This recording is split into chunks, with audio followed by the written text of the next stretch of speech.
Hi guys, welcome to creating wealth. तो एक बार देख लेते हैं कि आईडीबीआई बैंक के किस तरीके से जो है रिजल्ट्स आते हुए दिखे हैं इस बार। इनकम की अगर बात करें तो इनकम आप देखेंगे यहाँ पे तो 5532 करोड़ की जो है इनकम होती हुई दिख रही है, जो कि प्रीवियस क्वार्टर और प्रीवियस ईयर वाले क्वार्टर दोनों से जो है कहीं ना कहीं कम है। और अगर प्रॉफिट की बात करें तो प्रॉफिट यहाँ पे देखेंगे तो 730 करोड़ का जो है प्रॉफिट होता हुआ दिख रहा है, जो कि प्रीवियस क्वार्टर और प्रीवियस ईयर के क्वार्टर दोनों से जो है ज़्यादा है। मतलब इनकम में डाउनफॉल है और प्रॉफिट के अंदर जो है ग्रोथ है। तो यहाँ पे अगर बात करें कि बेसिकली अगर इनकम की अगर बात करी जाए, इनकम अगर इसी तरीके से धीरे धीरे करके अगर इस कंपनी की अगर कम होती रही या कोई सस्टेनेबिलिटी नहीं आई या प्रॉफिटेबिलिटी या मतलब इनकम जो है कहीं ना कहीं अगर ग्रोथ नहीं आई, तो आने वाले टाइम में आप देखेंगे प्रॉफिट में भी एक ज़बरदस्त जो है डाउनफॉल देखने को जो है मिलता हुआ दिखेगा। तो यहाँ पे अगर बात करें तो थोड़ा बहुत रिजल्ट अगर इनकम के हिसाब से देखेंगे तो नेगेटिव साइड में है, प्रॉफिट के साइड से अगर देखेंगे तो पॉजिटिव साइड में है।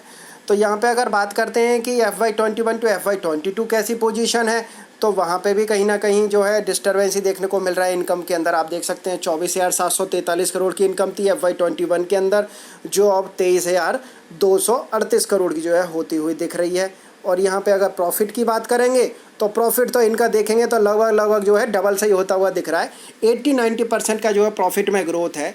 1448 करोड़ से 2517 करोड़ के आसपास का जो है प्रॉफिट आता हुआ दिख रहा है। अब एक बार देख लेते हैं कि चार्ट पैटर्न बेसिकली कैसा बना हुआ है। तो आपको जो है समझ में आया कि यहाँ पे कहीं ना कहीं इस कंपनी के जो रिजल्ट हैं उनमें इनकम में जो है डाउनफॉल है, प्रॉफिट में कहीं ना कहीं अपसाइड है। वो हो सकता है थोड़ा एनपीए की वजह से, एनपीए जो है कम होते हुए दिख रहे हैं और थोड़ा बहुत मतलब एक फ़ायदा होता हुआ दिख रहा है, उसकी जो है एक फ़ायदा हो सकता है उसकी वजह से। अब एक बार थोड़ा उसको भी देख लेते हैं बेसिकली कि कौन सा सेगमेंट ऐसा है जो सेगमेंट इनका बेटर काम करता हुआ दिख रहा है। एक बार उस पर भी बात कर लेते हैं पहले, आगे चलने से पहले। तो सेगमेंट आप देखेंगे तो corporate, retail banking, treasury, other banking operation and allocated. Treasury वाला देखेंगे नेगेटिव आता हुआ दिख रहा है इस वाले क्वार्टर के अंदर। ट्रेजरी वाला जो सेगमेंट है, कॉरपोरेट और रिटेल वाला जो है वो पॉजिटिव है और अदर बैंकिंग ऑपरेशन पॉजिटिव है।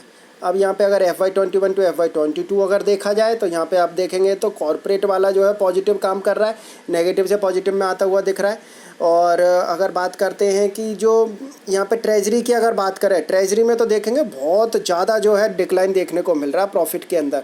रिटेल बैंकिंग में भी देखेंगे तो रिटेल बैंकिंग में भी जो है डिक्लाइन देखने को मिल रहा है। तो ये बची हुई है इसलिए प्रॉफिट आता हुआ दिखा है। कहीं ना कहीं जो होलसेल बैंकिंग वाला जो सेगमेंट है वो ठीक ठाक काम करता हुआ दिखा है। ट्रेजरी वाला, रिटेल बैंकिंग वाला कोई खास परफॉर्मेंस नहीं देखने को मिल रहा है ईयर ऑन ईयर के हिसाब से। तो अगर देखेंगे एक एवरेज रिजल्ट आता हुआ दिख रहा है, कोई ज़्यादा ऑप्टिमिस्टिक रिजल्ट जो है नहीं देखने को मिल रहा है। यहाँ पे अगर स्टॉक की अगर बात करें 45 रुपीज़ के आसपास जो स्टॉक ट्रेड कर रहा है। एक लॉन्ग टर्म का चार्ट पैटर्न देखेंगे तो बिल्कुल अट्रैक्टिव जो है स्टॉक नहीं लगता है चार्ट पैटर्न को देखते हुए। 5 ईयर का भी चार्ट पैटर्न देखेंगे तो माइनस के 41% का जो है इसने नेगेटिव रिटर्न ही दिया है। तो यहाँ पे अगर बात करते हैं तो कोई ख़ास चार्ट पैटर्न 5 ईयर्स का भी देख के कोई अट्रैक्टिव नहीं लग रहा है। 1 ईयर का भी चार्ट पैटर्न अगर आप देखेंगे तो 25% का जो है प्लस में रिटर्न है। अब यहाँ पे अगर आपको ये स्टॉक अगर लेना भी है कि आने वाले टाइम में जो है कंपनी एक बेटर काम करती हुई जो है दिख सकती है या अच्छा काम जो है हो सकता है और इनके जो है और सेगमेंट भी जो है बेटर परफॉर्म कर सकते हैं, तो नीचे आपको एक छोटा सा स्टॉप लॉस जो है लगा के चलना चाहिए 43 रुपीज़ का। 40 टू 43 रुपीज़ का जो एरिया है यहाँ पे जो है स्टॉक बहुत समय तक जो है नाच रहा है और यहाँ पे जो है कहीं ना कहीं आप एक स्टॉप लॉस अपना लगा के चल सकते हैं 40 टू 43 के बीच में। यहाँ पे अगर स्टॉक इससे नीचे अगर जाता है तो मेरे हिसाब से फिर इसको जो है सेल कर देना चाहिए। जब तक उसके ऊपर है 1 क्वार्टर या 2 क्वार्टर बिल्कुल जो है आप देख सकते हैं। आने वाले टाइम में अगर परफॉर्म करने लग जाए तो आप जो है बने रह सकते हैं, अगर परफॉर्म नहीं करता तो आप जो उसमें से निकल के अदर स्टॉक को भी जो है ले सकते हैं। जैसे ICICI बैंक के बढ़िया रिजल्ट हैं, एक्सिस बैंक के अच्छे रिजल्ट हैं, तो उनमें जो है आप पैसा अपना लगा सकते हैं।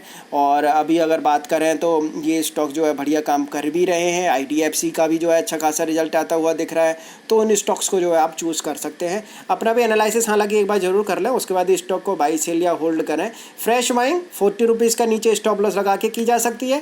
होल्ड अगर कर रहे हैं 40 के नीचे डिस्टर्बेंस है और मेरे हिसाब से आने वाले 2 ही क्वार्टर देखने चाहिए, सब पता लग जाएगी उसी में। उसके बाद तो इस स्टॉक को जो है नमस्ते करने में फ़ायदा है। तो thank you for watching this video.